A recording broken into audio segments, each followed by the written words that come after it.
दोस्तों, आज का जो हमारा टॉपिक है वो है कंप्यूटर से संबंधित बुनियादी ज्ञान। तो चलिए जानते हैं कंप्यूटर के बारे में। तो देखिए, कंप्यूटर एक लैटिन भाषा का शब्द है जो कि कंप्यूट से बना हुआ है। अब इसका अर्थ, अगर कंप्यूट का अर्थ देखिए तो इसका मतलब होता है गणना करना, कैलकुलेट करना। तो कंप्यूट क्या है? ये एक लैटिन शब्द है जो कि कंप्यूट से बना हुआ, अर्थ इसका गणना करना।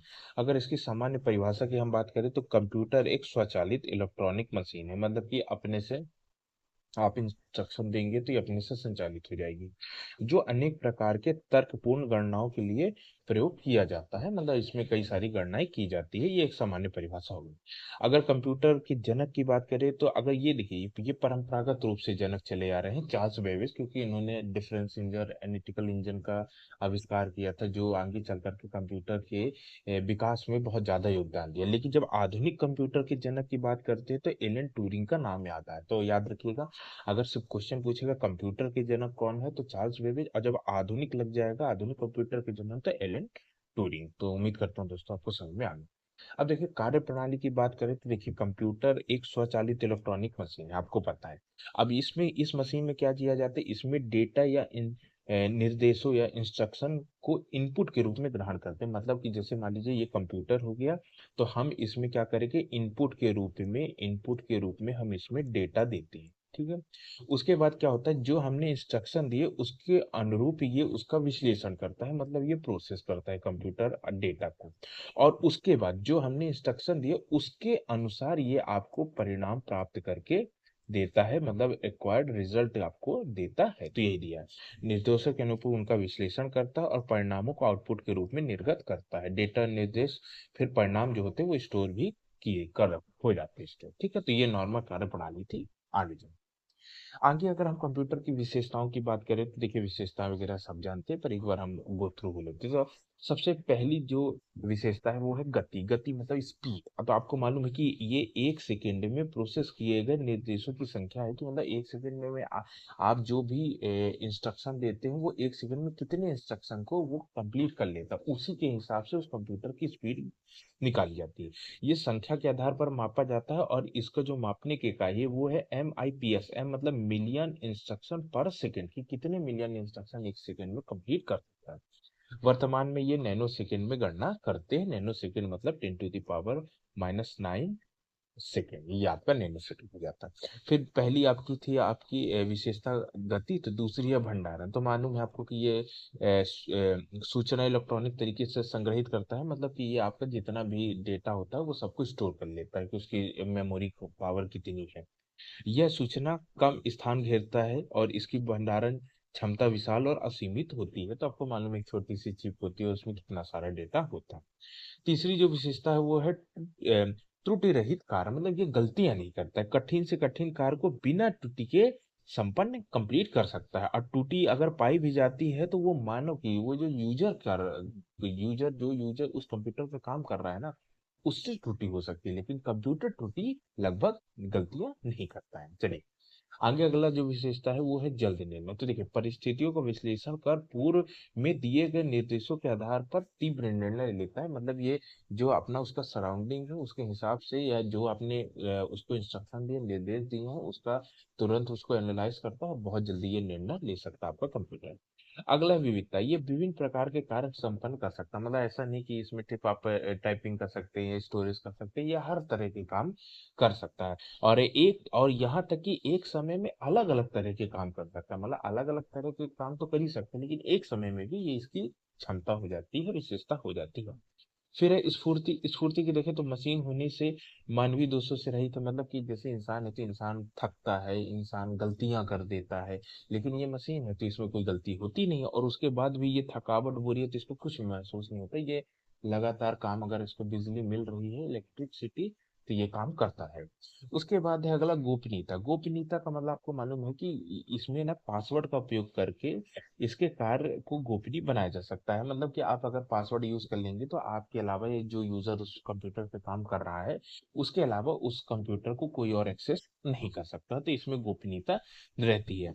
फिर उसके अलावा अगला है कार्य की एकरूपता। जैसे मान लीजिए कि लगातार एक ही कार्य करने से इसकी एकरूपता पर प्रभाव नहीं पता, मतलब कि जैसे इंसान है तो इंसान लगातार एक काम करेगा तो फिर उसका काम बिगड़ जाता है, बोरियत फील होता है, उसकी कार्य क्षमता कम हो जाती है। लेकिन ऐसा कंप्यूटर के साथ नहीं है, वो एक ही काम लगातार कई दिनों तक, सीमित समय तक कर सकता है। उसके बाद है कागज रहित। इसमें पर्यावरण, अब जैसे मान लीजिए कंप्यूटर है, इंसान काम करता है तो वो कागज यूज करता है, डेटा लिखता है, ताकि क्योंकि वो एक लिमिट तक ही डेटा को ध्यान रख सकता है, भूल जाता है। लेकिन कंप्यूटर के साथ ऐसा नहीं, कंप्यूटर बहुत लंबा डेटा स्टोर कर लेता है, इसके लिए आपको कागज की भी जरूरत नहीं पड़ती। तो ये पर्यावरण संरक्षण के रूप में भी आपका मतलब कंप्यूटर मतलब कंप्यूटर का उपयोग होता है। चलिए, अब अगर सीमाओं की बात करें कि भाई क्या लिमिटेशन है, कंप्यूटर इतना ज्यादा एडवांस है, इतना हर क्षेत्र में यूज किया जाए, कुछ तो सीमाएं होंगी। तो पहला है निर्णयात्मक क्षमता का अभाव, मतलब इसमें जो डिसीजन मेकिंग है ना, उसका अभाव होता है। आप इंस्ट्रक्शन देंगे उसके अनुसार तो वो बहुत जल्दी डिसीजन कर लेता है, लेकिन अगर आप इंस्ट्रक्शन नहीं देंगे तब ये डिसीजन नहीं कर पाता है। मतलब कि अगर पूर्व निर्धारित इंस्ट्रक्शन है तो कर लेगा, नहीं है तो नहीं कर सकता। और मानव के साथ ऐसा नहीं है, मानव को कोई इंस्ट्रक्शन की जरूरत नहीं, निर्देश की जरूरत नहीं है, वो परिस्थिति को भाप लेता है और त्वरित निर्णय कर सकता है। उसके बाद है सोचने की क्षमता का अभाव। अब ये मशीन है, इंसान तो है नहीं कि ये सोच सकता है, फील कर सकता है। खर्चीला, हाँ, खर्चीला तो है क्योंकि इलेक्ट्रिसिटी लगेगी, और जो आपके कंप्यूटर आते हैं सुपर कंप्यूटर बहुत महंगे आते हैं, वो खर्चीला। शून्य आईक्यू लेवल, इनमें कोई इंटेलिजेंट क्वेश्चन वगैरह कुछ नहीं होता, ये निर्देशों पे काम करता है। विद्युत एंड यूजर पर निर्भरता, सही बात है, ये विद्युत पे, इलेक्ट्रिसिटी नहीं तो कंप्यूटर को करनी है। फिर यूजर यूजर अगर नहीं बताएगा, यूजर काम नहीं करेगा तो ये अपने से नहीं कर सकते। मतलब रोबोट टाइप की जो आयु रोबोट भी जो बनते हैं उसमें भी यूजर इंस्ट्रक्शन देता है, मतलब ऑटोमेटिक इतने ज्यादा नहीं है। बुद्धिमत्ता की कमी, भावनाओं की कमी, विद्युत पर निर्भरता, वहाँ वायरस का खतरा तो आपको पता ही बना ही रहता है, पूरा डेटा करप्ट हो जाता है वायरस के, तो इनको मतलब सबसे ज्यादा खतरा होता है कंप्यूटरों। तो ये थी सीमाएं कंप्यूटर। चलिए अगला देख लेते हैं अनुप्रयोग। अनुप्रयोग मतलब है कि कंप्यूटर का उपयोग कहाँ कहाँ होता है। ठीक है, तो देखिए, अगर हम उसकी बात करें तो पहला लिखा है डाटा को प्रोसेस करना, तो सही बात है, आप डाटा को प्रोसेस प्रोसेस का मतलब होता है कि जैसे आपने डाटा कंप्यूटर में डाला, उसके बाद आप जो भी इंस्ट्रक्शन देंगे उसके अनुसार वो डाटा को बना करके दे देता है, वो कहलाता है डाटा प्रोसेस। तो जैसे जनगणना, जनगणना को आपने जनगणना का डाटा डाला, अब जिस तरह का आपको मालूम है कि निकालना, सिविल पर की जनसंख्या कौन है उनका लिस्ट बना दो, वो बना देगा। 10 साल से नीचे की जनगणना कौन है वो बना देगा। रोजगार वाले कितने हैं वो बना देगा। महिलाओं कितने हैं, महिलाएं कितनी है और वो भी रोजगार, तो मतलब जिस तरह का आप डेटा चाहते हो वो आपको ये बना के दे। सामाजिक विश्लेषण कर लेता है, मतलब समाज में जैसी भी कंडीशन आप देंगे, जो भी निर्देश देंगे तो उसका हिसाब से विश्लेषण करना। फिर है परीक्षा परिणाम, मतलब आपको जैसे कोई परीक्षा परिणाम स्कूल स्कूल का है वो आपको बनाना है, तो ये सब मतलब कुल मिला के मैंने कुछ एग्जांपल लिए, और भी बहुत सारे एग्जांपल इसमें लिख सकते हो। तो डेटा को प्रोसेस करने का, अब अगर शिक्षा के क्षेत्र में, तो ये पहला था डेटा के प्रोसेस के क्षेत्र में। अगर शिक्षा के क्षेत्र में तो आपको मालूम है, ऑनलाइन शिक्षा जो आप पढ़ रहे हैं अभी, जिस वीडियो देख रहे हैं, यही तो ऑनलाइन शिक्षा है। अब ये कंप्यूटर के माध्यम से हो रही है, मैंने इसको टैब में रिकॉर्ड किया है, तो ये आपका ऑनलाइन शिक्षा में प्रयुक्त हो जाता है। फिर है वर्चुअल शिक्षा, आप रिकॉर्ड करके भी देख सकते हैं, ठीक है, और ऑनलाइन भी देख सकते हैं। ऑनलाइन में जब लाइव रहता है तब ऑनलाइन हो गया, रिकॉर्ड करके देख ले। डिजिटल पुस्तकालय, अब आपको पुस्तक को ना हार्ड कॉपी में खरीदने की जरूरत नहीं, आप अपने कंप्यूटर में ही बहुत सारी पुस्तकें आप डिजिटल फॉर्म में रख सकते हैं। पैसे भी बच जाएंगे, जगह भी बच जाएगी, ठीक। फिर अगला है वैज्ञानिक अनुसंधान, हम मतलब कि रिसर्च के क्षेत्र में, तो देखिए जटिल रहस्यों को खुलासा। आप देखिए अंतरिक्ष के जितने भी रहस्य हैं, और सूर्य का अध्ययन है, चंद्रमा का अध्ययन है, या लैंड करवाना है मून में अपना सैटेलाइट, तो ये सब कंप्यूटर के माध्यम से हुआ। अगर कंप्यूटर नहीं होता तो हम तो मतलब कि हवाई जहाज नहीं उड़ा सकते थे, क्योंकि हवाई जहाज तक में कंप्यूटर था। हम सिर्फ साइकिल भर चला सकते थे क्योंकि उस समय कोई कंप्यूटर यूज नहीं होता है। मोटरसाइकिल में भी आप देखें तो आजकल जो डिजिटल आते काटे उनका यहाँ यूज कर लो। उसके बाद एटीएम, आप जो एटीएम आता है, आपने एटीएम कार्ड डाला, पैसा नहीं, नहीं सब कंप्यूटर का। एटीएम ही तो एक कंप्यूटर ही है, वो कंप्यूटर नहीं होता तो एटीएम होता ही नहीं। उसके बाद है ऑनलाइन बैंकिंग, आप बैंकिंग तो पूरा कंप्यूटर पे ही बेस्ड है। फिर है चेक भुगतान, अब जैसे आपने चेक का भुगतान कर दिया, आप चेक ले लिए, उसके बाद आप कैश ना दे करके आप कंप्यूटर के माध्यम से उसको चेक का भुगतान कर सकते हैं। जैसे बैंक में जाकर चेक जमा करते हैं तो कैश देता है, आपके पास चेक आया तो आप ऑनलाइन भुगतान कर सकते हैं। फिर है पासबुक एंट्री, आजकल जाइए बैंकों में जाइए, पहले बैंक में जाते थे, फिर वो वहाँ का जो कैशियर था वो आपका पासबुक लेता था, फिर और उसके पहले तो आपके पासबुक में वो अपने हाथ से लिखता था, फिर आगे चल करके मशीनें आई, तो वो फिर मशीन में गए तो वो टाइप करके आ जाता। अब क्या है, अब आपको बैंक जाने की जरूरत भी नहीं, एटीएम जहाँ रहते उसी के बगल में ये पासबुक का भी एटीएम रहता है, उसमें आप पासबुक डालिए अपने से टाइप करके आ जाएगी, किसी व्यक्ति की कैशियर की जरूरत, मैनेजर की जरूरत नहीं पड़ती है। तो ये तीन क्षेत्र है, एक थे डाटा प्रोसेसिंग, शिक्षा और वैज्ञानिक अनुसंधान का क्षेत्र, और इसके अलावा ये बैंक का क्षेत्र, चार क्षेत्र। उसके अलावा देखिए कहाँ कहाँ यूज होता है, तो संचार के क्षेत्र में आपको मालूम है कि तंतु प्रकाशीय संचरण में संचार में क्रांति ला। अब क्या है ना, आपको मालूम है कि जैसे जो आपका ऑप्टिकल फाइबर होता है, आपका ऑप्टिकल फाइबर से जब से आपने यूज किया, तो आपकी कितनी, आप जैसे मैं कहीं से भी कॉल करिए तुरंत, आप इंटरनेट करते तो इंटरनेट पे पूरा तुरंत डेटा, आपने वीडियो कॉल किया तो नहीं, ये क्या है, ये ऑप्टिकल फाइबर का यूज करके कंप्यूटर के क्षेत्र में, संचार के क्षेत्र में क्रांति ला दी है ना। तो ये इसके लिए, फिर चिकित्सा, आप जैसे एक्सरे करवाइए, अल्ट्रासाउंड करवाइए, और भी कोई वैज्ञानिक सीटी स्कैन करवाइए, कोई भी आप वैज्ञानिक जांच करवाइए चिकित्सा के क्षेत्र में, सब कंप्यूटर के माध्यम से होती है। कंप्यूटर नहीं होती तो फिर वो वैद्य नाड़ी देख के ही बता सकता था, उसके अलावा और उसका अनुमान ही चल सकता था, और कुछ नहीं सर। फिर प्रशासन के क्षेत्र में ई गवर्नेंस, आपके मोबाइल में सारी जो सूचनाएं आ जाती हैं। उसके बाद है डिजिटल सेवाएं हैं, जितनी भी आपको चाहे चाइल्ड आईडी बनानी, जितनी भी मतलब जो भी आपको रोजगार पंजीयन कुछ भी करना हो आप ऑनलाइन कर सकते हैं, तो ये हो गया। उसके बाद है अंतरिक्ष के क्षेत्र में, आपको ऑनलाइन में ग्रह उपग्रह अंतरिक्ष घटनाओं की सूचना का निरीक्षण, जितनी भी सूचना आती है डेटा सबको वो प्रोसेस करता है।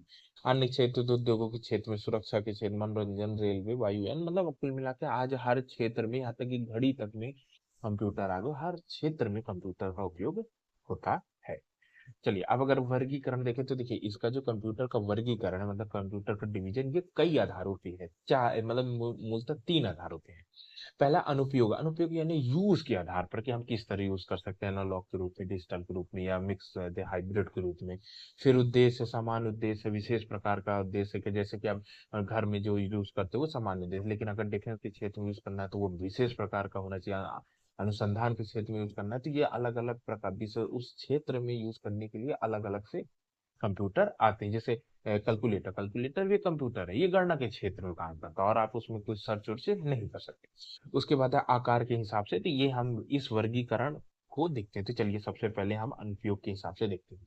तो अनुप्रयोग के हिसाब से एनालॉग होता है, डिजिटल होता है, और हाइब्रिड। हाइब्रिड मतलब एनालॉग और डिजिटल दोनों को मिला देते हैं तो हाइब्रिड कंप्यूटर बन जाता है। तो एनालॉग, चलिए एनालॉग कंप्यूटर देखते हैं। तो ये देखिए, ये एनालॉग कंप्यूटर बना हुआ है, यहाँ पे आप देखिए कांटा लगा हुआ है जिसमें वो डेटा को बताता रहता है। जैसे पहले के समय में कई सारे होते थे, स्टेबलाइजर वगैरह आते थे, डेटा उसमें कांटा घूमता रहता है। देखते देखते हैं कि एनालॉग कंप्यूटर क्या होता है, देखिए डेटा का निरूपण लगातार परिवर्तित होने वाली एक भौतिक राशि के रूप में होता है। तो जैसे मान लीजिए लाइट बढ़ी, वोल्टेज बढ़ा, तो ये ऐसे, फिर ये इधर चला जाए, फिर ये इधर, तो ये कांटा इधर उधर जुलता है। फिर ये अत्यंत धीमा होता था। विज्ञान एवं अंतरिक्ष के क्षेत्र में प्रयोग होता था, ठीक है। उसके बाद है ये ताप, दाब, लंबाई की माप, यही सब के लिए ये आपका परिणाम को रूप में, अंक के रूप में प्रस्तुत कर सकता था। ताप बढ़ा तो 40 हो गया, घटा 35 हो गया, और घटा 30 हो गया, तो इसी तरह आपको बता सकता था। उदाहरण के रूप में जैसे आपको स्पीडोमीटर, जो गाड़ियों में स्पीडोमीटर यूज करता है, आप एक्सीलेटर तेज किएंगे, कांटा चढ़ने लगेगा, ऊपर चढ़ने, आपने एक्सीलेटर धीमा किया, कांटा गिरने लगा, कम हो गया, 60, फिर 50, फिर 40, ऐसे। बैरोमीटर दाब बताया तो भूकंप, भूकंप सूचक या ये भूकंप की तीव्रता को मापता है। तो ये था एनालॉग कंप्यूटर, आपको समझ में आ गया। अब डिजिटल कंप्यूटर की बात करें तो डिजिटल कंप्यूटर कुछ नहीं है, जो एनालॉग कंप्यूटर कांटा द्वारा बताता था वही डिजिटल कंप्यूटर अंकों के रूप में प्रयुक्त होने बताने लगा, जिसमें बाइनरी डिजिट का यूज करते हैं। और आपको मालूम, बाइनरी डिजिट में 0 और 1 का यूज किया जाता है। तो वही है कि अंकों की गणना के लिए बाइनरी अंकों, जिसको 0 और 1 का प्रयोग किया जाता है। वर्तमान में प्रचलित सबसे तीव्र कंप्यूटर, आप देखेंगे ना, जैसे आप आजकल, जैसे आपको जब मोटरसाइकिल आप चलाते हैं ना, तो उसमें डिजिटल कांटे आते हैं, डिजिटल कांटे भी आते हैं। तो पहले के समय में जो स्पीडोमीटर लगता था, उसमें जो कांटा है ना, आपने अचानक ले लिया, तो भी वो धीरे धीरे ऊपर बढ़ता था, बहुत धीरे धीरे बढ़ता था।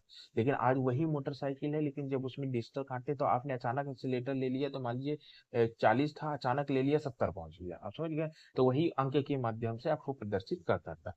फिर इलेक्ट्रॉनिक संकेतों पर ये चलते हैं, उदाहरण जैसे डेस्कटॉप, लैपटॉप, ये सब आज से होते हैं। ठीक है। उसके बाद चलते हैं हाइब्रिड। हाइब्रिड में क्या होता है, इसमें एनालॉग भी होता है, डिजिटल भी होता है, दोनों होता है। ठीक है। अब ये क्या है, डिजिटल और एनालॉग कंप्यूटर का ये मिश्रित रूप है। इसमें भौतिक मात्रा को अंकों में परिवर्तित करके उसे डिजिटल रूप में प्रयुक्त किया जाता है। मतलब कि जो कांटा द्वारा मतलब यूज तो कांटा ही करते हैं, लेकिन उसको फिर अंक के रूप में आगे प्रदर्शित कर देते हैं। उदाहरण के लिए जैसे आपने ईसीजी मशीन देखी होगी या पेट्रोल पंप का देखा होगा, तो पेट्रोल पंप में आपका ऐसे कांटा मतलब रेट बढ़ता रहता है। तो ये जो होते हैं कंप्यूटर पंप या ईसीजी, जो आपके चिकित्सा क्षेत्र में यूज होते हैं, यहाँ हाइब्रिड कंप्यूटर यूज होता है। अन्य जगह जैसे अस्पतालों में खूब यूज होता है, रक्षा के क्षेत्र में, विज्ञान के क्षेत्र में हाइब्रिड कंप्यूटर का यूज पड़ती है। मतलब कुल मिला के जहाँ थोड़ा कॉम्प्लेक्सिटी आ जाती है, तो वहाँ फिर हम हाइब्रिड कंप्यूटर का यूज करते हैं। अब जैसे दूसरा था हमारा, यहाँ पे हमने पहला जो हमने यहाँ पे बनाया था आपका ये अनुप्रयोग के आधार पर। अनुप्रयोग के आधार पर मैंने आपको बता दिया, analogue, analogue computer, digital computer, hybrid. अब जो उद्देश्य के आधार पर है, तो उद्देश्य के आधार पर दो होते हैं। पहला कहलाता है आपका समान उद्देश्य का, दूसरा कहलाता है आपका विशेष उद्देश्य का। तो अगर समान उद्देश्य की बात करें, तो आपको मालूम है समान कार्य के लिए उपयोग किया जाता है। सीपीयू की क्षमता, जैसे जो अपन घर में पीसी यूज करते हैं, ये सामान्य कार्य के लिए यूज किया। सामान्य मतलब छोटे मोटे काम के लिए, आप वर्ड बना ले, आप पीपीटी बना ले, और थोड़ा बहुत मूवी वगैरह, मतलब सामान्य कार्य के लिए। इसमें जो सीपीयू की क्षमता बहुत कम होती है नॉर्मल को, अब विशेष कम। अब आप सोचे कि आप अपने कंप्यूटर में आप मौसम की गणना कर सकते हैं, वो कुछ और कर सकते हैं, अंतरिक्ष की चीजें कर सकते हैं, तो उसमें नहीं हो सकती। उसमें जितना डेटा स्टोर होगा गूगल में, उतना ही आपको दिखाएगा, और आप एक्स्ट्रा उसमें कोई रिसर्च काम नहीं कर सकते। उसके बाद इसका उपयोग घरों दुकानों में होता है। उदाहरण के लिए डेस्कटॉप कंप्यूटर, वर्ड प्रोसेसिंग लिए, लेटर लिखना, डेटाबेस बनाना या डॉक्यूमेंट्स तैयार करना, ये आपको पता है। अब अगर विशेष उद्देश्य की बात करो, तो ये ना स्पेशल किसी विशेष कार्य के लिए इन इस तरह के कंप्यूटरों का निर्माण किया जाता है। तो लिखा है कि किसी विशेष कार्य के लिए तैयार किया जाता है। इसमें जो सीपीयू की कार्य क्षमता है ना, वो उसके कार्य के अनुरूप होती है। कि अगर कार्य बहुत ज्यादा है, सुपर कंप्यूटर टाइप का कुछ काम है, तो उसके लिए बहुत ज्यादा प्रोसेसिंग होगी। आपको अगर मौसम की गणना करना है, तो उसके लिए अलग होगी कार्य क्या। अगर जैसे कि मौसम विज्ञान, अंतरिक्ष विज्ञान, कृषि, युद्ध, इन सब के लिए विशेष प्रकार बनाए जाते हैं। चलिए, तो ये था आपको उपयोग के आधार, मतलब कि विशेष का मतलब उद्देश्य के आधार पर, समान उद्देश्य का और विशेष उद्देश्य का। अब चलिए आकार के हिसाब से देखिए कि आकार मतलब होता है कि उसका साइज कैसा है, साइज छोटा बड़ा इस प्रकार का। तो इस हिसाब से अगर देखिए, तो ये चार साइज के आधार पे आपके कंप्यूटर आते हैं। पहला मेन फ्रेम, मिनी, माइक्रो और सुपर कंप्यूटर। सुपर कंप्यूटर सबसे बड़े होते हैं, सबसे बड़े सुपर कंप्यूटर होते हैं। तो चलिए पहला देख लेते हैं main frame. Main frame computer क्या होता है, देखिए यह यह आकार में बड़े और इन उनकी प्रोसेसिंग क्षमता मिनी कंप्यूटर से अधिक होती है। मतलब सबसे छोटे मिनी हो गए, ठीक है। मिनी कंप्यूटर से बड़ा होता है मेन फ्रेम कंप्यूटर, ठीक। मेन फ्रेम कंप्यूटर आप ऐसे समझिए कि मेन फ्रेम कंप्यूटर ना ये सर्वर के रूप में काम करता है। एज ए जो जो कंपनियां यूज करती है, वो सर्वर के रूप में। जो कि हमारे घर में जो यूज होता है, वो तो छोटे कंप्यूटर यूज होता है। तो जो कंप्यूटर छोटे छोटे कंप्यूटर से जुड़े होते हैं, ये जो सर्वर के रूप में काम करता है, तो वो होता है। तो ये लिखा है कि ये आकार में बड़े होते हैं और इनकी प्रोसेसिंग क्षमता मिनी कंप्यूटर से अधिक होती है, क्योंकि वही आगे उसको मतलब कि कंट्रोल करता है या डेटा भेजता है। विशेषता, आकार में काफी बड़े होते हैं, स्टोरेज क्षमता अधिक होती है। अब ये सर्वर के रूप में काम कर रहा है, तो बहुत सारा डेटा इसमें स्टोर होगा। डाटा प्रोसेस करने की गति तीव्र होगी, और ये मल्टी यूजर कंप्यूटर होते हैं, ठीक है।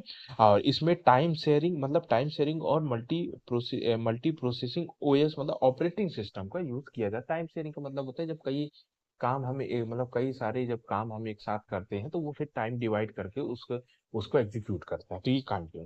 उपयोग करें तो जैसे बैंकों, रेलवे, आरक्षण वाले में ये यहाँ यूज किया जाता है। जैसे अब आरक्षण बैंक में, जैसे कि अब आपको मालूम है बैंक है, ठीक है। अब आपने बैंक है, तो भाई बैंक में देश में तो बहुत सारे बैंक है, हजारों शाखाएं हैं, बहुत सारी हजार शाखाएं। तो ये सब ना एक एक जो जैसे मान लीजिए यूनियन बैंक हो गया ना, तो यूनियन बैंक की जितनी भी भारत में शाखाएं हैं, वो सब एक मेन फ्रेम कंप्यूटर से जुड़े होंगे। तो वो मेन फ्रेम कंप्यूटर हो जाता है, जो कि उस पूरे मतलब कि हर बैंक का जो भी ग्राहक डिटेल है, जो बैंक रखता है, वो सब उस मेन फ्रेम कंप्यूटर में स्टोर रहता है। तो ये आपको उम्मीद करता हूँ समझ में आ गया। अब चलिए मिनी कंप्यूटर देखिए, ये आकार में छोटे होते हैं, जबकि ये माइक्रो कंप्यूटर से बड़े होते हैं। ये भंडारण क्षमता इसकी अधिक होती है। विश्व का पहला मिनी कंप्यूटर आईबीएम द्वारा 1960 में बनाया गया। इस प्रकार कई व्यक्ति एक साथ कार्य कर सकते हैं, एक से अधिक इसमें सीपीयू होते हैं। मतलब कि ये जो आपका माइक्रो कंप्यूटर, देखिए माइक्रो कंप्यूटर वो होता है जो हमारे घर में पीसी यूज होता है, ठीक है।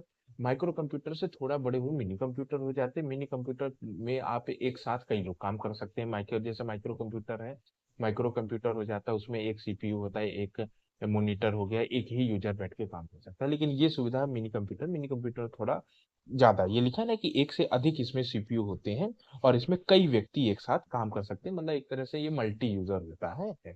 ठीक है। जैसे जो हमारा घर का कंप्यूटर होता है जैसे पीसी, वो आपका सिंगल यूजर मल्टीटास्किंग होता है, मतलब एक व्यक्ति बैठ के काम कर सकता है, कई सारे काम कर सकता है। लेकिन जो मिनी कंप्यूटर होते हैं वो मल्टी यूजर मल्टीटास्किंग होते हैं, मतलब कई व्यक्ति उसमें यूजर कई व्यक्ति उसमें काम कर सकते हैं। ठीक है। अब इसका उपयोग करते थे यात्री आरक्षण, बड़े बड़े ऑफिस, कंपनी अनुसंधान में इसका उपयोग होता है। चलिए माइक्रो कंप्यूटर की बात करते हैं, तो ये माइक्रो जो कंप्यूटर थे ये 1970 में प्रारंभ हुआ, जब सीपीयू में माइक्रो, देखिए सीपीयू में वैसे माइक्रो प्रोसेसर तो यूज होता था पहले से, ठीक है ना, लेकिन धीरे धीरे करके फिर हम ये इस माइक्रो प्रोसेसर से ही माइक्रो कंप्यूटर का निर्माण कर दिए, क्योंकि एक छोटे मतलब कि मतलब सामान्य उद्देश्य के लिए होता है, छोटे काम करने के लिए होता है, इसकी साइज भी छोटी होती है। विकास देखें तो आईबीएम कंपनी द्वारा की विशेषता कि इससे एक सस्ती और अच्छी कंप्यूटर प्रणाली बनाना संभव हो गया, जो कि आम यूज के लिए होती है। अब इसमें ये कीमत भी इसकी कम होती है, आकार छोटा है, अब आपको मालूम है 30-40 हजार के आ जाते हैं, आकार भी बिल्कुल टीवी जैसे छोटे होते हैं, आजकल तो और छोटे धीरे धीरे होते जा रहे हैं। अब इसमें क्या है ना, ये ऐसा क्यों हो पाया, क्योंकि हमने वेरी लार्ज स्केल इंटीग्रेशन, आपको मैं आगे पढ़ाऊंगा, जब कंप्यूटर की पीढ़ियां थी तो ये तीसरी पीढ़ी से चलने लगा था, और ultra large scale computation, ultra large scale integration से जो माइक्रो प्रोसेसर है ना, उसका आकार कम हो गया और क्षमता बढ़ गई। नहीं, पहले हम याद करिए, पहले हम लोग वैक्यूम ट्यूब यूज करते थे, फिर उसके बाद आपका ट्रांजिस्टर यूज करने लगे, फिर ये आपका आईसी यूज करने लगे, आईसी इंटीग्रेटेड सर्किट, फिर आपका ये आया था चौथी पीढ़ी में, ये वेरी लार्ज, चौथी से पांचवी पीढ़ी में आ गया था वेरी लार्ज स्केल इंटीग्रेशन और अल्ट्रा लार्ज स्केल। इससे क्या होती है, इससे इंटीग्रेशन से मतलब क्या होता है, इसमें जब इसमें जो आपकी चिप यूज होती है उसकी जो कार्य करने की गति है वो बड़ी तीव्र हो जाती है। ठीक है। अगर उपयोग की बात करें तो मल्टीमीडिया इंटरनेट के विकास ने माइक्रो कंप्यूटर की उपयोगिता को हर क्षेत्र में पहुंचा दिया, जैसे घर हो, ऑफिस हो, विद्यालय, चिकित्सा, यहाँ पे आपका यूज का। अन्य प्रकार के माइक्रो जैसे कंप्यूटर की बात करते हैं, जो डेस्कटॉप घरों में यूज होता है, पर्सनल कंप्यूटर पीसी, उसके बाद लैपटॉप हो गया, आपका कोई नोटबुक हो गया, टैबलेट हो गया, स्मार्टफोन हो गया, ये सब आपके माइक्रो कंप्यूटर के उदाहरण है।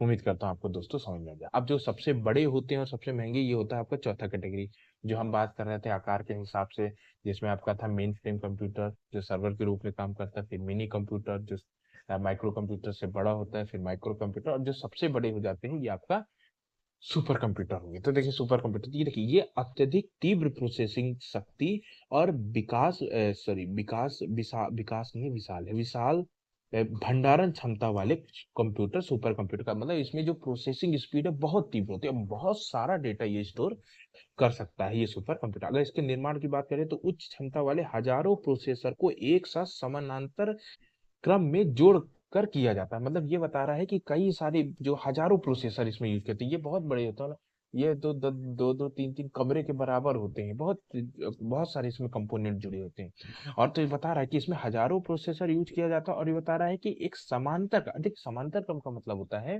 कि जब इसमें हम कोई भी कार्य करते हैं ना, तो उस कार्य को वो छोटे छोटे भाग में तोड़ देता है, इससे तोड़ने से क्या होता है, फिर ये अलग अलग करके जब इसको एग्जीक्यूट करता है तो इसकी स्पीड बहुत तेज हो जाती है, समझ रहे हैं ना। अगर हम विशेषता की बात करें तो सबसे अधिक व सबसे तीव्र गति, मतलब अगर सबसे कोई पूछे कि अभी तक का सबसे फास्टेस्ट कंप्यूटर कौन सा, सबसे तीव्र गणना वाला कंप्यूटर कौन सा है, तो आपका सुपर कंप्यूटर हो जाएगा। या फिर हम बोलेंगे कि सबसे बड़ा कंप्यूटर कौन सा होता है, तो सुपर कंप्यूटर होता है।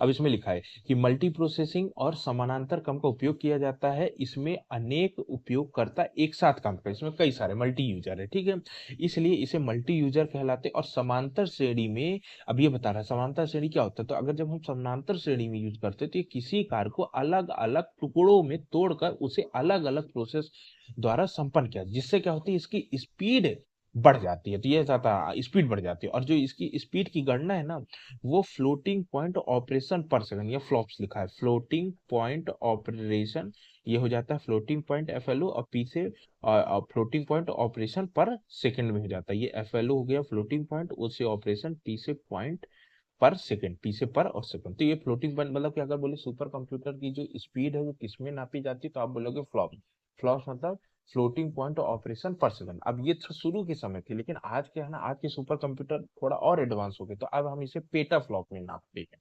ओके, उम्मीद करता हूँ दोस्तों आपको समझ में आ रहा होगा। चलिए आगे लिखा है कि पहला जो सुपर कंप्यूटर का निर्माण था, अब इसमें सुपर कंप्यूटर का निर्माण की होड़ लगी थी। जो पहला सुपर कंप्यूटर का निर्माण था, ये क्रे रिसर्च कंपनी है, ये क्रे रिसर्च कंपनी द्वारा की गई थी। और उसमें भी किसने किया था, तो सिमूर क्रे एक व्यक्ति है, उसने किया था। तो इस तरह से ही बोला जाने लगा कि सुपर कंप्यूटर का जनक के रूप में आपको, मतलब सीधी सी बात है, जो पहला सुपर कंप्यूटर बनाएगा उसी को हम जनक बोल देंगे, वही पापा हो गया उसका।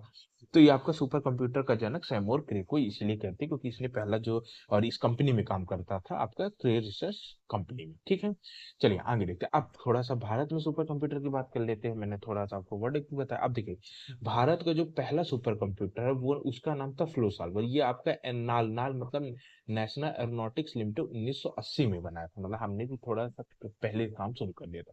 मतलब अगर पूछेगा सीधे क्वेश्चन कि भारत का पहला सुपर कंप्यूटर, तो आप बोलेंगे फ्लो सॉल्वर है। किसने बनाया था, तो नाल नेशनल एरोनॉटिक्स कंपनी, ये पीएसयू, उसने बनाया था 1980 में। ठीक है, उसके अलावा हमारे देश में 3 हैं जो कि सुपर कंप्यूटर के क्षेत्र में काम करते हैं। मतलब 3 एजेंसियां हैं या 3 कंपनीज है, जो भी आप बोलते हैं, वो 3 हैं जो कि सुपर कंप्यूटर के क्षेत्र में काम करते हैं। जो पहली और सबसे बड़ी है वो है परम सिंह। देखिए, परम सीरीज के कंप्यूटर एक सीडेक जो सरकार का एक उद्यम है, सीडेक की कंपनी आप कह सकते हैं, पीएसयू कह सकते हैं। ये इसका नाम, इसका फुल फॉर्म है centre for advance of centre for development of advance computing, जो पुणे में है, पुणे महाराष्ट्र में। ठीक है, मतलब सीडेक है, सीडेक मतलब centre for advance, sorry, centre for development of advance computing Pune में है। ये जो कंपनी है सीडेक, ये परम सीरीज के कंप्यूटर, सुपर कंप्यूटर बनाते हैं। अब परम सीरीज क्यों हम बोल रहे हैं, क्योंकि ये कोई एक कंप्यूटर ही बनाया, उसने आज बनाया, आज मान लीजिए उसने बनाया परम 8000, फिर आगे बना रहे परम युवा, फिर आगे कुछ और परम करके, मतलब ये समय समय पे उस जो सुपर कंप्यूटर उसको डेवलप करती रहती है। तो इसलिए हमने परम सीरीज बोल दिया। ठीक है ना, तो मतलब इसको हमने स्पेशल काम ही दिया गया है। जो सी डेक है उसका काम ही है कि सुपर कंप्यूटर का विकास करना। अगला है आपका अगला है आपका सी डेक, तो सुपर कंप्यूटर। अब अगर सी जो आपका सी डेक ने परम सीरीज के, तो अगर हम बोले कि पहला कौन सा सी डेक ने परम सीरीज का पहला कंप्यूटर, तो वो बनाया था परम 8000, परम 8000। ठीक है ना, अब देखिए, ये पहला कंप्यूटर सी डेक ने बनाया, ठीक है, परम 8000। और ये, अब ये सरकारी उद्यम है, तो इसमें किसी व्यक्ति ने बनाया होगा। तो उस इसका निर्माण, जो परम 8000 है, उसका निर्माण किया था एक इंजीनियर थे आपके, सॉफ्टवेयर इंजीनियर, उसका नाम था विजय भाटकर। और विजय भाटकर ने निर्माण किया था, इसलिए भारत में सुपर कंप्यूटर के जनक आप विजय भाटकर को बोल देते हैं। ये सुपर कंप्यूटर है एससी। ठीक है, ये शॉर्ट में लिख दिया एससी, यहाँ पे सुपर एससी। मतलब देखिए, जैसे मैंने अभी आपको बताया कि विश्व विश्व में पहला जो सुपर कंप्यूटर था कौन ने बनाया था, सेमोर क्रे। तो हमने सीधे बोल दिया कि सुपर कंप्यूटर का जनक कौन, सेमोर क्रे। उसी तरह भारत में पहला सुपर कंप्यूटर किसने बनाया था, आपका विजय भाटकर। मतलब बनाए का मतलब मुख्य भूमिका में था, अब अकेला आदमी थोड़ी ना, मुख्य भूमिका में थे। तो इसलिए इसका जो आपका विजय भाटकर है, उसको भारत में सुपर कंप्यूटर का जनक कह दिया गया। ठीक है, तो पहला था आपका परम सीरीज के सुपर कंप्यूटर बनाता है वो आपका सीडेक, मतलब centre for development of advance computing, ये पुणे में है। ठीक है, महाराष्ट्र में। दूसरा जो आपका उद्यम है वो है आपका बार्क। बार्क मतलब भाभर एटॉमिक रिसर्च सेंटर। ठीक है, ये मुंबई में है, मुंबई ये भी महाराष्ट्र में है। एक आपका उद्यम है भारत सरकार का। बार्क बार्क जो सुपर कंप्यूटर बनाती है वो अनुपम सीरीज के सुपर कंप्यूटर बनाती है। जिस तरह सीधे बोलेगा सीडेक परम सीरीज, सीडेक परम सीरीज। बार्क जो बनाती है वो अनुपम सीरीज के सुपर कंप्यूटर बनाती है। और जो तीसरा है, ये आपका पेस, पेस एक कंपनी है, ये आपका पेस है, ये हैदराबाद में है। अब ये जो अनुराग करके है, ये आपका पेस, जो कि इसका फुल फॉर्म है processor for aerodynamic computation and evolution, ये अनुराग सीरीज के आपके कंप्यूटर बनाती है। तो 3 लोग यहाँ पे कंप्यूटर क्षेत्र में भारत में काम करते हैं। अब देखिए, 2014 मोदी जी आए, उसके बाद 2015 में मोदी जी ने, भारत सरकार ने राष्ट्रीय सुपर कंप्यूटर मिशन लॉन्च किया। ये सुपर कंप्यूटर मिशन लॉन्च किया था देश में सुपर कंप्यूटर के विकास में तीव्रता लाने के लिए, बहुत सारे सुपर कंप्यूटर को और एडवांस बनाने के लिए। क्योंकि अगर आपका सुपर कंप्यूटर अगर एडवांस बनेगी तो आपकी टेक्नोलॉजी डेवलप होती है। तो अगर हम इसकी बात करें कि राष्ट्रीय सुपर कंप्यूटर मिशन की बात करें, तो आपको मालूम है कि इसका प्रारंभ कब हुआ था, डेट पूछेगा 2015 में। 7 सालों के लिए था, मतलब 2022 तक के लिए ये था। ठीक है, अब इसका उद्देश्य क्या था, जो आपने भाई मिशन चालू किया ना राष्ट्रीय सुपर कंप्यूटर, तो इसका था कि 70 से अधिक उच्च प्रदर्शन वाले सुपर कंप्यूटर, मतलब 70 से अधिक हाई इफिशिएंसी, बहुत हाई परफॉर्मेंस हो सुपर कंप्यूटर के माध्यम से एक सुपर कंप्यूटिंग ग्रिड स्थापित करना। ग्रिड मतलब कि एक पूरे मतलब कि हर जगह सुपर कंप्यूटर बना करके एक व्यवस्था स्थापित करना है, मतलब कि 70 से अधिक उसमें जो कि हाई परफॉर्मेंस वाले हो। तो ये आपका ये सुपर कंप्यूटर का मिशन था। अब ये क्या करता है, ये भाई अब ग्रिड बना के करना क्या चाहते हो, तो ये बताता है कि जितने भी राष्ट्र राष्ट्रीय स्तर के शैक्षणिक संस्थान है और रिसर्च व डेवलपमेंट के संस्थान है, उनको सशक्त बनाया जा सकता, जब बनाने जाने के लिए इस ग्रिड की स्थापना की गई थी राष्ट्रीय सुपर कंप्यूटर मिशन के तहत। चलिए, अगर हम इस मिशन की विशेषता की बात करें तो इसमें 4500 करोड़ रुपए की लागत के साथ योजना, मतलब इस योजना का जो आपका मिशन है राष्ट्रीय कंप्यूटर सुपर कंप्यूटर मिशन, इसका बजट कितना था, 4500 करोड़ रुपए। ठीक है, अब ये क्या करता है, ये digital India, make in India और आत्मनिर्भर दृष्टिकोण का समर्थन, मतलब ये जो आप भाई डिजिटल इंडिया बना रहे हैं, तो आपके पास वही टेक्नोलॉजी होनी चाहिए, तो ये आपका डिजिटल इंडिया को बढ़ावा देता, मेक इन इंडिया को, तो ये सब दृष्टिकोण को बढ़ावा देता। अगला आपका सी डेक और भारतीय विज्ञान संस्थान, मतलब IISC, Indian institute of science, ठीक है, अब बेंगलुरु की जो आपका है, ठीक है, तो जो आपका सी डेक और IISC है, इसके माध्यम से इसको क्रियान्वित किया जाना था। उसके बाद है राष्ट्रीय ज्ञान नेटवर्क के माध्यम से राष्ट्रीय सुपर कंप्यूटर ग्रिड को जोड़ा जाना था। तो ये थी इसकी मुख्य विशेषताएं। चलिए, अब हम देख लेते हैं कि दुनिया के शीर्ष सबसे शक्तिशाली सुपर कंप्यूटर कौन कौन से, पूरे विश्व, पहले हम पूरे विश्व की बात कर लेते हैं कि भाई पूरे विश्व में सबसे टॉप में कौन कौन से हैं, और फिर हम भारत की बात कर लेंगे कि भारत में कौन कौन से सबसे टॉप है। तो देखिए, एक रिपोर्ट आती है जिसका नाम है टॉप 500 रैंकिंग, ठीक है। अब ये जो मैं आपको बता रहा हूँ, ये नवंबर 2024 का डेटा बता रहा हूँ। अब मान लीजिए आगे बाद में आप वीडियो देखें, फिर नया डेटा आ जाए, तो फिर वो आपको अपडेट करना पड़ेगा। मैं ये नवंबर 2024, मतलब कि एक तरह से 4 महीने पहले का डेटा आपको बता रहा हूँ, ठीक है। तो नवंबर 2024 की जो टॉप 500 की लिस्ट आई थी, उसमें अगर हम बोले तो पहले नंबर का आपका था एल कैपिटन। एल कैपिटन जो सुपर कंप्यूटर है, ये मैं आपको चित्र भी बता देता हूँ, ये आपका एल कैपिटन, ये लिखा ही है। एल कैपिटन जो सुपर कंप्यूटर है, ये वर्ल्ड का सबसे फास्ट सुपर कंप्यूटर है, ठीक है। आपको सिर्फ नाम भर पूछेगा। अगर इसी लिस्ट में दूसरे नंबर की बात करें तो फ्रंटियर, ये आपका दूसरा सुपर कंप्यूटर सबसे फास्ट, सेकंड फास्ट है। और थर्ड नंबर की बात करें तो औरोरा ये आपका थर्ड नंबर का इंटेल कॉर्पोरेशन द्वारा विकसित किया गया है, तो ये थर्ड नंबर का सुपर कंप्यूटर। तो पहले नंबर पे एल कैपिटन, दूसरे नंबर पे आपका आ जाएगा फ्रंटियर, और तीसरे नंबर पे आ जाता है आपका औरोरा, ठीक है। तो ये थे हम वर्ल्ड की लेवल की बात। अब अगर चलिए हम भारत की भी बात कर लेते हैं कि भारत, तो देखिए भारत का जो लेटेस्ट डेटा है तो वही नवंबर 2024 का है। तो नवंबर 2024 का जो भारत का लिखा है, देखिए Airawat super computer is the fastest super computer in India, जो फिर having been ranked 136 fast in the world in the top 500 super computer list. मतलब कि एरावत, और यहाँ पे लिखा भी है कि Airawat has been installed at CDAC Pune द्वारा, मतलब कि जो एरावत है वो भारत का सबसे तेज सुपर कंप्यूटर है, जो कि विश्व की जो टॉप 500 की लिस्ट है ना, उसमें इसका रैंक 136वां बता रहा, ठीक है। और सीडेक द्वारा आपका बनाया गया। तो पहला जो आपका सबसे फास्ट है वो आपका एरावत है। अगर दूसरे की बात करें तो फिर परम सिद्धि है, प्रत्युष है, फिर मिहिर है, तो इस तरह करके कई सारे, आपको तो पहला याद रखना है। सुपर कंप्यूटर और मेन फ्रेम कंप्यूटर की तुलना देख लेते हैं। तो देखिए, सुपर कंप्यूटर आपको मालूम है, सुपर कंप्यूटर तेजी से बड़े और जटिल गणितीय संगणना कर सकते हैं, मतलब ये बहुत ज्यादा कॉम्प्लेक्स कैलकुलेशन कर सकते हैं। और वहीं जो मेन फ्रेम कंप्यूटर, ये एक सर्वर के रूप में कार्य करता है, बड़े डेटाबेस को संग्रहित करता है और एक साथ बड़ी संख्या में उपयोगकर्ताओं को सर्विस प्रदान करता है। मतलब जो मेन फ्रेम कंप्यूटर वो सर्वर के रूप में काम करेगा। अब जब सर्वर के रूप में काम करेगा तो कई सारे इसके क्लाइंट हो जाते हैं, जैसे मान लीजिए ये सर्वर के रूप में काम किया, और ये कई सारे छोटे छोटे इसके क्लाइंट कंप्यूटर होते हैं जहाँ पे यूजर बैठ करके काम करता है। उसके बाद बता रहा है कि पहले सफल सुपर कंप्यूटर का विकास सिमोर क्रे ने 1976 में क्रेवन से किया था, और ये IBM ने पहले सफल मेन फ्रेम कंप्यूटर का आविष्कार किया था। आगे गति की बात करें तो ये एक सुपर कंप्यूटर 1 सेकंड में अरबों फ्लोटिंग पॉइंट ऑपरेशन निष्पादन कर सकता है, मतलब बहुत सारे ये आपका फ्लोटिंग पॉइंट ऑपरेशन कर सकता है। वहीं जब मेन फ्रेम की बात करें तो जो मेन फ्रेम कंप्यूटर है वो एक साथ लाखों इंस्ट्रक्शन में, मतलब ये कम कर सकता है, ये लाखों में कर सकता है, मिलियन, आपको मैं बताऊं कि इसको हम लोग मिलियन इंस्ट्रक्शन पर सेकंड के नापते हैं, और ये आपका फ्लॉप पेटा फ्लॉप्स में भी चला जाता है। आकार की बात करें तो सुपर कंप्यूटर सबसे बड़े होते हैं, और जो मेन फ्रेम कंप्यूटर है वो सुपर कंप्यूटर। खर्च की बात करें तो अब ये सुपर कंप्यूटर बहुत महंगे होते हैं और ये मेन फ्रेम महंगे होते हैं, लेकिन सुपर कंप्यूटर से। ऑपरेटिंग सिस्टम की बात करें तो आधुनिक सुपर कंप्यूटर में लिनक्स ऑपरेटिंग सिस्टम और या उसके डेरिवेटिव जो भी है एडिशन वो यूज किया जाता है, और मेन फ्रेम सुपर कंप्यूटर में नॉर्मल आपका multi programming operating system use कर सकते हैं। चलिए आगे देखते हैं, आगे कंप्यूटर की पीढ़ियां देख लेते हैं कि भाई अब इकट्ठा तो आप डायरेक्ट सुपर कंप्यूटर तो बना नहीं, धीरे धीरे विकास किए। तो देखिए पहली पीढ़ी के जो सुपर कंप्यूटर आते हैं ये 19, इनका अगर समय की बात करें तो 1942 से 1956 के बीच में।